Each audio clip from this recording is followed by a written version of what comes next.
Hello, everyone. Hello, hello.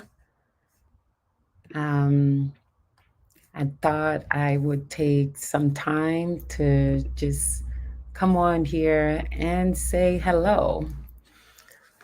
Hello, hello. I'll give whoever's available a second to join me. Um, this is a special day. Today would have been Sonny's 45th birthday. And for those of you who don't know, Sonny is my littlest only brother who passed away when 2019. So, what, almost 5 years ago. And today would have been his birthday. And if you've heard me talk about this book, then you would have heard of Sonny's name at some point. And so I wanted to pause um, to share a little bit about the book as it relates to Sonny. Um, I want to read a little bit of the excerpt where I dedicate this book to him. So come on and join me. So today is a day of celebration. So I wanted to celebrate my brother's birthday on live, and I wanted to invite you to the celebration. As siblings, we grew up in a space where we didn't really do much of a birthday celebration growing up. And so as we got older, we would make sure that we gave each other a little nod on each other's birthday to say happy birthday. So today is my nod to Sonny to say happy birthday, little bro. So if you're able to join me, great. If you're not able to join me, that's fine. I'll keep the live open for you all to join me and watch it a little bit later. So many of you have heard of this process of me writing this book. So I started intentionally putting some work into this book in 2019. Around October, I consulted with a friend and said, "Hey, Ruth, hello, hello, thanks for joining. Hey, Ketchna, hey, Angie, thank you for joining. I see some other folks joining. Thank you so much for joining me in celebrating my little brother's birthday today. So, today is not a day of weeping or mourning, but it's a celebration. So, thank you for joining me in celebrating Sonny's birthday. Um, I might cry, and that's okay. I keep telling y'all it's okay to cry because joy and sorrow and grief can sometimes coexist. And so I might cry. That's all right. But it's still a celebration.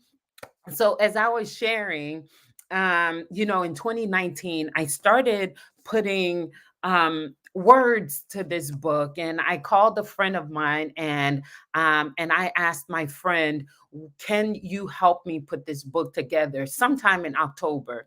And then November, my cousin Guido passed, and Sonny was at his funeral. Sonny was actually the one that eulogized Guido. And then our nephew, Christopher passed in December. Um, and while I was at Christopher's funeral and at his wake on the day of his wake, Angie and I got the one of the worst news, the worst news, not one of the worst news, the worst news we've ever had in our lives. My sister and I, we shared this story together. We were in the elevator. Anyways, read the book because let me see, the chapter on grief describes that. It's chapter 5. So, chapter 5 on grief tells the story of how we were on this elevator ride together. And when we heard the news of Sonny's passing, y'all, um, I don't wish that on anyone. to hear that news.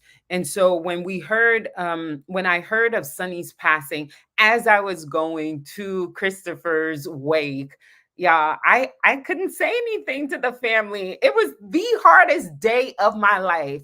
The hardest chapter I wrote in the book, but the one that was the most cathartic. So here I am getting ready to go to my nephew's wake, and then you hear of your brother's passing, right? What do you do? What does one do in that moment? I think supernaturally, the Lord just gave me strength, and my sister strength. Like I couldn't physically be present for the news and also be present for my nephew. So I think another part of me came out to show up physically for my nephew's funeral while also holding this news. So I held the news for 24 hours, um, so that we can have my nephew's funeral in Georgia. So we went through the whole funeral. I didn't say a word of my brother's passing. It wasn't until people started posting on social media I remembered Sharizna's. I told you I would be crying. So I think her face just had me breaking down. I remembered her looking at me at the repast of Christopher's repast. It was a look of terror in her face. And she's like, "Oh my God, you kept this from us?" And I'm like, "Yeah, what do you do when you're at a funeral and you're having to hold it and then think of another funeral?" I mean, it was like on de cabeza on that day. And so Sharizna looked at me, that look of terror on her face. I will never, never forget that look on Sharizna's face where it was like, okay, we know, and the whole family. And I felt so bad for Whistling and Adi and the whole family.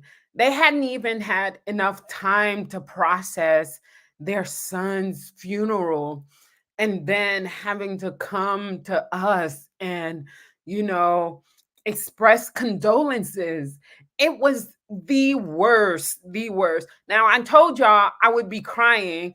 It's also my brother's celebration of his birthday, and it's okay because joy and sorrow can coexist. And that's fine. It was the worst, y'all. It was the worst season ever.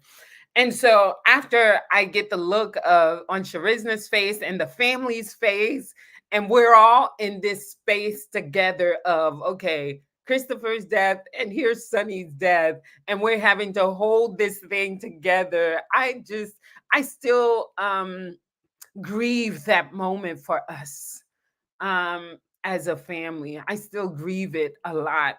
But back to the book, back to the book. Okay, I think I'm done with the crying for now. Back to the book. So now I have this book project that I'm working on, and then yeah, it was, yeah, Ruth, it was the worst. Clarissa, yeah, happy birthday, Uncle Sonny. Yeah, we miss him very, very much. But back to the book. So now I have this book project that I started thinking about working on. And we have this triple funeral that we just had in our family. And I'm just done. I'm just done. You know, when I talk about pain and suffering and how it just takes, creating the creative process away from you. You can't create, you can't dream, you can't like live in the way that you want. Um and so for me, that's the path I was heading, the path of just leave me alone, world. Let me stay in my sorrow, in my pain, in my grief, in my lament. Just let me stay here and lick my wounds. That's the path. But then there was another path where pain and sorrow can lead you into a different form of creating, right? And that's what it did for me in this book. So Sonny's passing changed the book. It changed what I wanted to write about. The at first I did want to write a book on pain, on trauma, but this book here is because of what we experienced in 2019. And it made me ask the question, does God see me? So today, on my brother's birthday, I want to read the dedication that I wrote for Sonny. Um, and I wanted to share it in public. For those of you who have not bought the book, buy the book. What are you waiting on? Buy the book so you can read chapter 5. Chapter 5 is my favorite chapter. Well, I have several favorite chapters. I like chapter 1 too. But chapter 5 was the hardest and the best chapter. So I'm not going to keep y'all too long. Um, and I want to share the dedication for Sonny on the acknowledgments. That's on page 192. I want to share the little dedication I have for him. So today, that's my gift for my brother on his birthday, is to speak highly of him and our relationship together. So let me read some of your comments. Yes, yes, yes, yes. Joy and grief can coincide. Yes. And Ruth shared, that was Daphne that shared that. And then Ruth shared, awesome read. You're such a great story. Oh, thank you, sister. We're family. Yeah, I know you mean it, but I thank you because, you're my sister. And so I'm going to read the acknowledgement on page 192 for Sonny. So, to my one and only little brother, Sonny, thank you. I told you I wasn't going to cry again, but I'm going to cry again. That's okay. Um, Thank you for blessing me with the gift of your friendship. Though our stories did not intersect at birth like the stories of many other siblings because of our parents' painful migration, when we met, we instantly knew our assignment as siblings. If you're a sibling, you already know what that means.